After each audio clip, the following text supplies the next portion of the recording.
আসসালামু আলাইকুম রহমতুল্লাহ। সবাই বলতেছেন, আমরাও বলতেছি যে আমরা দেশ আবারও স্বাধীন করেছি। ওইটা ভুল। শুধু দেশ স্বাধীন করিনি, আমরা ইসলামের কালিমার বিজয় করেছি। তার কারণ কি জানেন? প্রত্যেকটা মসজিদে, প্রত্যেকটা জায়গায় জায়গায় ইমাম সাহেবেরা কোরআন এবং খুতবা তারা পড়ে সঠিক ব্যাখ্যাগুলো দিতে পারে না। এদেশে প্রত্যেকটা মুসলমানদেরকে, যারা মুসলিম ছিল, যাদের মুখে দাড়ি, তাদেরকে বানিয়ে দেওয়া হয়েছে জঙ্গি, আর না হয় জামাত শিবির। সেই শাসন ছিল, স্বৈরাচারী শাসন, যে শাসন থেকে আমরা মুক্তি পেয়েছি। এদেশে আলেমদেরকে নিয়ে জেলে ঢুকিয়ে রাখা হয়েছে।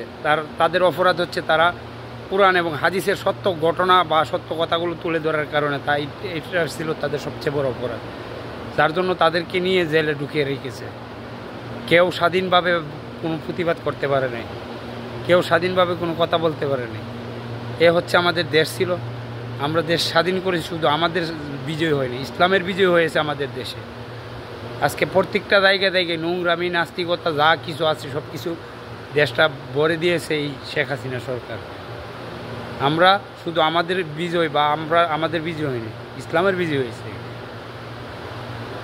যুদ্ধ অপরাধী যে রাজাকার স্লোগান দিয়ে তারা যে কয়েকজন আমাদের দেশের জামাত শিবিরের উচ্চ পর্যায়ের নেতাদেরকে তারা ফাঁসি দিয়েছে, দেখেন, তাদেরকে যুদ্ধ অপরাধী বলা হয়েছে, রাজাকার বলা হয়েছে।